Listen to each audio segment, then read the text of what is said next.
My name is Tony Saich, and I work at the Ash Center for Democratic Governance and Innovation. Well, the first time I went through the area where Yantian is situated, which is just over the border from Hong Kong, it was in 1976, and that was when I was in China as an exchange student through the British Council scholarship scheme.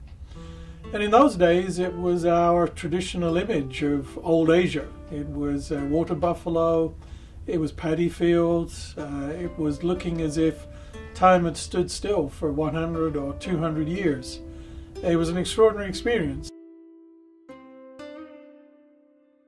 Maybe almost 20 years later, I went back, and suddenly I couldn't find the arable land. I couldn't see the water buffaloes, I couldn't see the paddy field.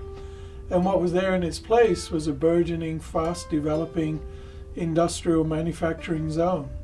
So that's what piqued my interest, and I thought it was a good way of telling a story about the China that I first saw in 1976 and the China we see now today in 2012. We've all heard about what people call the China miracle, this tremendous growth over 2 or 3 decades of 10% plus. But what really interested me to look at in this study was what did that mean in terms of a micro level analysis. And so we just focused on one village and how that integration into the global economy changed the life of those villages forever, and indeed changed the lives of the 100,000 or more migrants who came to work in that village. The collective ownership of land was crucial for the development of the Yantian economy.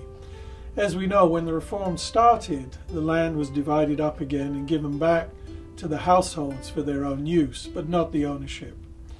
What happened was, as China opened up to the outside world, the village leadership decided to take back ownership over the land and then use that collective land to rent out to factories that were coming to invest, many of them from Hong Kong, where land prices, wage prices had gone up, and so it was more economical to shift to a cheap place destination.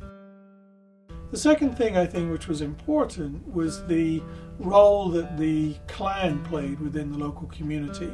There's one family really dominates all aspects of life in the village, and that's the family called the Dungs. And they had another 3,000 family members who'd left China, and they encouraged many of those to come back and reinvest in the village once the opportunity was there. Because unlike some villages towards central China or in the north of China, where already the collective had investment funds, the village of Yantian did not. So the only way it could begin to kickstart its economy was by bringing in that capital from outside. Yantian was able to integrate its own development to the demands of the emerging global economy. So at its peak, it had over 400 foreign invested enterprises based within the Yantian village, all using this collective land and drawing in massive numbers of migrant labor. At its peak, there were 150,000 migrants working in Yantian. And remember, there's only barely under 4,000 registered inhabitants of the village itself. So a lot of the wealth was actually built on cheap migrant labor coming in to work on cheap land that had been recollectivized by the village. Well, looking forward, the village of Yantian faces challenges which are economic, which are social, and also political. On the economic side, it's very clear that the costs of production are going up. Wages are going up, input factors are going up, and of course then there's been the global financial crisis, which has led to a drop in demand for what was essentially an export-dominated local economy. At the moment, the village elections are tightly controlled to only those who have official registration in the village, which, as I said, is about 3,500 or so inhabitants. And the migrants themselves do not vote in that process.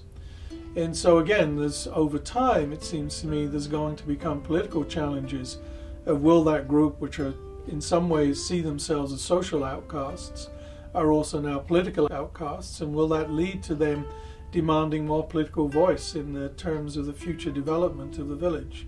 And this is not a problem just for this one village of Yantian.